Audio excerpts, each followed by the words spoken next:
안녕하세요. 주동식입니다. 오늘은 연동형 비례대표제에 대해서 좀 말씀을 드릴까 합니다. 더불어민주당, 바른미래당, 그리고 정의당, 민주평화당 등 여야 4당이죠. 선거제 개편안에 합의를 했습니다. 자유한국당은 이 합의에서 빠졌습니다. 그리고 개편안에 격렬하게 반발을 하고 있습니다. 선거제가 개편되는 것은 1987년 이후 31년 만이라고 합니다. 이 31년이라는 게 중요한 것보다는 87년 체제에 어떤 변화가 시작되고 있는 거 아닌가, 좀 그런 의미로 생각을 해봅니다. 이번 개편안에서 제일 크게 달라지는 거, 지역구와 비례의원의 비율입니다. 전체 의석수는 바뀌지 않았죠. 현재 국회의원 수는 지역구 의원 253석, 비례대표 47석, 모두 300석입니다. 개편안은 의원 수는 300석으로 고정을 하는데 지역구는 225석으로 28석 줄이고 비례의석을 그만큼 늘려서 75석으로 늘리기로 했습니다. 이렇게 이제 바꾸는 명분, 이제 그 정당 지지율을 최대한 국회의원 수에 반영하기 위한 것이다. 이제 그렇게 이야기를 합니다. 원래 이제 정당 지지율을 100% 의석수에 적용할 것인지, 일부만 적용할 것인지를 놓고 이제 의견이 갈렸죠.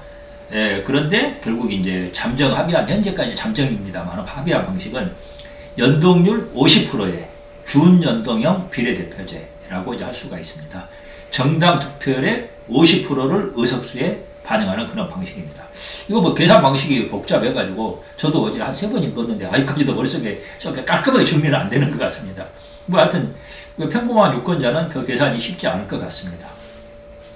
이제 저는 이제 이거 그 연동형 비례대표제 이거 이제 막아야 한다고 보는 입장입니다. 그렇게 보는 가장 이제 심각한 문제는 우선 이제 그 선정 절차의 불투명성 그리고 불공정입니다. 이 유권자의 뜻이나 이 선택과 아무 상관도 없는 인물들이거든요. 이 비례대표라는 분들이 이 실력이나 정치 철학 등에 대한 객관적인 검증 절차가 없습니다.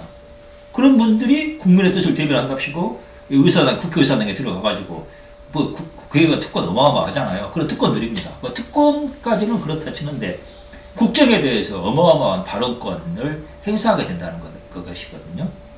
도대체 누가 비례대표들한테 그런 권리를 주었는가? 유권자들인가? 유권자들은 사실상 각 당의 비례대표 선정에 아무런 영향도 끼치지 못합니다. 정당 내부의 몇몇 그 실력자들, 흔히 뭐 정치 지도자라고 그러는 그런 분들이죠.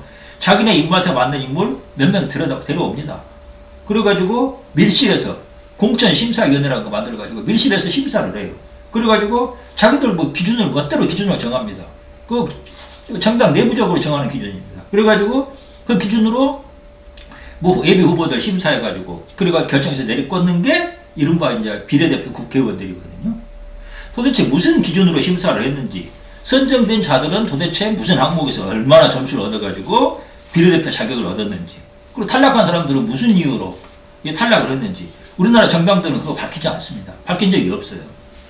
이렇게 극소수 정치인들의 밀실 담합에 의해서 이 불투명한 절차와 기준으로 뽑힌 사람들이 무슨 자격으로 민의의 대변자를 자처하는가. 이 비례대표로 뽑힌 사람들이 이제 무슨 기준으로, 무슨 배경으로 뽑혔는지 가끔 이제 이야기가 들려옵니다. 뭐 듣다 보면 황당 그 자체입니다.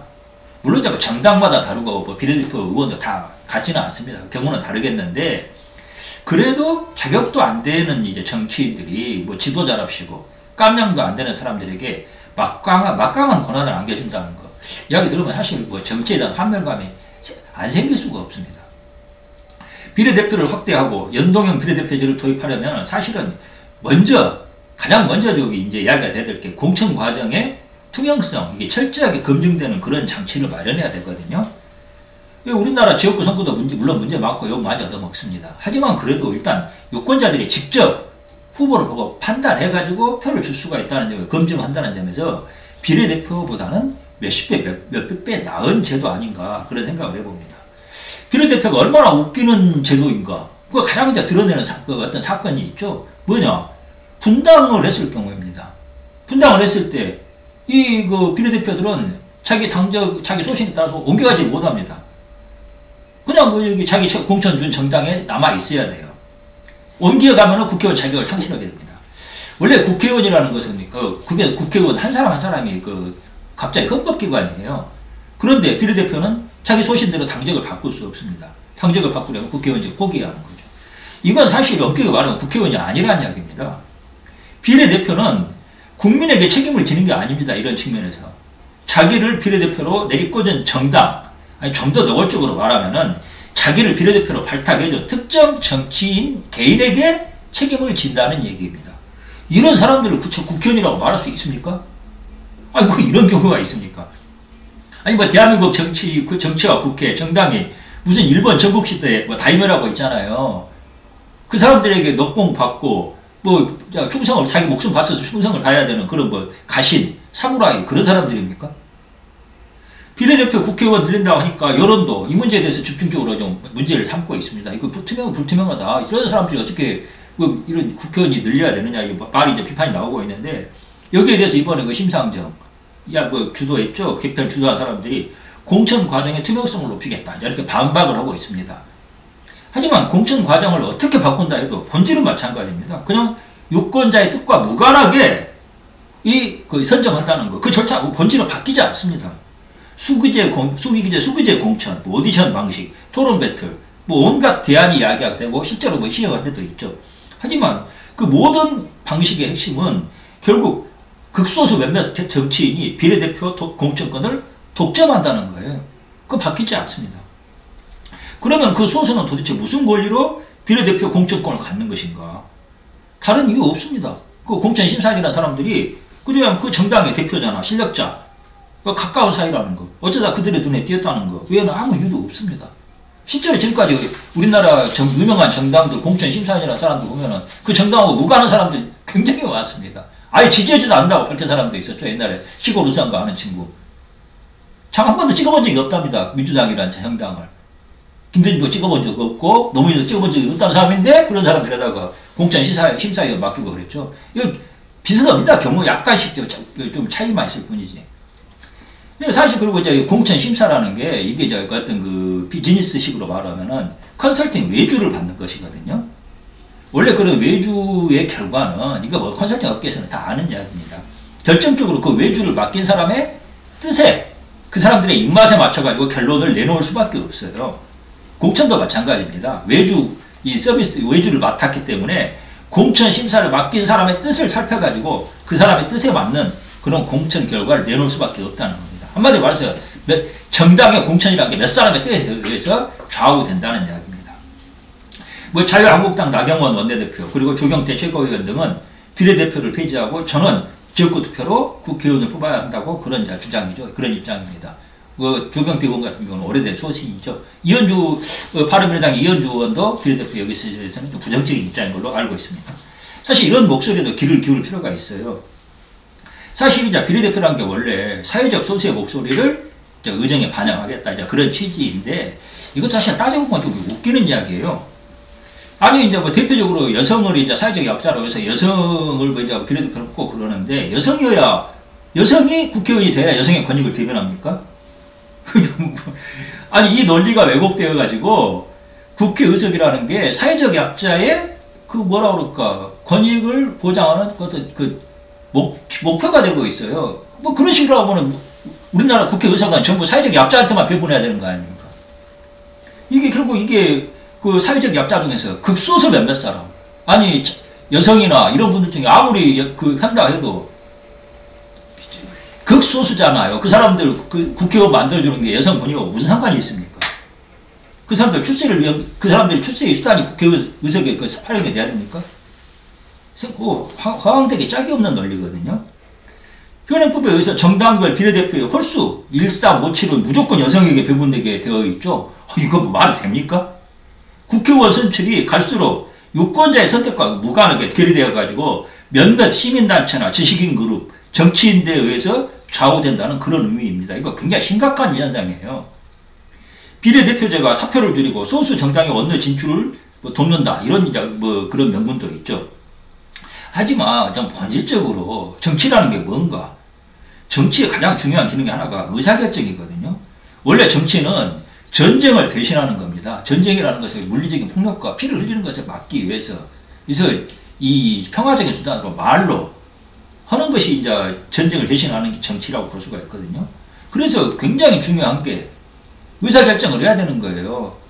한 사회가 여러 사람이 다양한 의견이 있는데 그중에 한두 개로 하나로 딱 결단해서 나아갈 수 있게 만드는 게 정치라는 겁니다.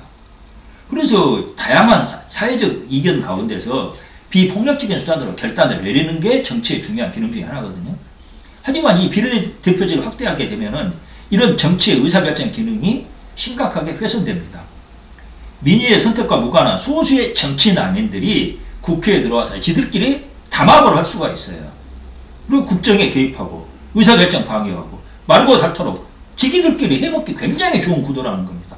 자기들끼리 영원히 영원히는 아니겠습니다만은 장기적으로 마르고 닳도록 이 국회에서 자기 정치적 입지를 갖게 되는 굉장히 좋은 장치가 비례대표제라고 보거든요. 또 우리나라는 대통령 중심제입니다. 대통령 중심제와 비례대표 확대제는 기본적으로 좀 어울리지 않습니다. 원래 비례대표제는 의원 내각제 거기하고 좀 어울리는 그런 제도거든요. 우리나라에서는 이 강력한 야당이 좀 존재해야 우리 제왕적 대통령제라고 대통령이라고 그러잖아요. 그 대통령의 권력을 견제할 수가 있습니다.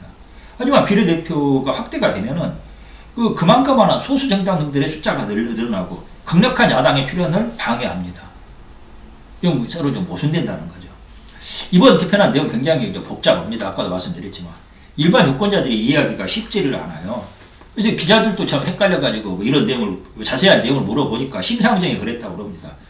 비례대표 계산 방식을 국민은 알 필요가 없다. 니들 선거법 몰라도 된다. 그런 이야기입니다. 이거 가지고 어마어마하게 사실 보니까 비판이 막 들끓고 있던데 사람들이 굉장히 분노를 하더라고요. 저도 굉장히 분노를 했습니다. 이게 소수의 정치인들이 밀실에서 자기들끼리 국정을 농단하고 이권을 갈라먹겠다는 비례대표제의 본질을 가장 잘 적나라하게 드러낸 게 심상정의 저 발언이라고 봅니다. 국민들 알 필요 없다. 우리끼리 알아서 할 테니까 너희들 그냥 그만 찍어. 계산은 우리가 알아서 적당히 나눠 먹을 테니까 하는 게 심상정의 좀 노골적인 속셈입니다. 사실 이번 개편안에서 가장 큰 이익을 본 게 정의당이라고 그러죠. 정의당 사실 깨놓고 말해서 그냥 그 광파는 기생충 정당 아닙니까? 그런 정당에 가장 유리하게 만들어지는 게 연동형 비례대표제 확대거든요. 또 이번 개편안에 또 좀 심각한 문제가 있습니다. 내년 총선에서 좌파들의 연방제 개헌 가능성을 높이고 있다는 점입니다. 문재인 정권 지금 지지율 추락이 심각합니다. 그런데 지금 문재인 지지율이 추락한다고 그래서 이게 지금 자유한국당이나 이런 당으로 지금 지지가 가는 건 아니에요. 지금 그냥 중립지대에 남아있거나 좀 관망하고 있는데 내년 총선이 닥치면은 좌파 진영이 서로 표가 나눠지게 가능성이 높습니다. 그러면 이 사람들이 뭉치게 되면은 문재인 지지율과 다르게 전체 좌파 진영에서는 상당히 큰 득표를 할 수가 있게 됩니다. 의석도 마찬가지고요. 그렇게 되면은 소위 말해서 좌파 블록 진영 전체로는 국회 의석의 3분의 1을 차지할 가능성도 없지 않습니다. 이게 바로 이번 선거제 개편이기 때문이거든요. 이게 되면 어떻게 되는가? 굉장히 심각한 문제가 생길 수 있습니다. 바로 3분의 개헌선 확보해가지고 연방제 개헌으로 갈 경우에 지금 굉장히 감당할 수 없는 결과가 생길 수 있거든요. 이 문제는 내년 총선에 닥칠 때까지 지속적으로 이 문제를 좀 지적하고 좀 저지를 해야 된다고 봅니다. 작게는 이 유권자의 의사결정권을 소수의 정치 낭인들에게 뺏기지 않아야 한다는 점, 그리고 크게 봐서는 이 나라가 좌파 진영의 농단에 의해서 김씨조선에 손하게 넘어가는 그런 연방제 적화, 연방제 통일이 아니라 연방제 적화입니다. 그걸 막아야 한다는 점에서 이 문제 반드시 지적하고 우리가 좀 막아야 한다고 봅니다. 감사합니다.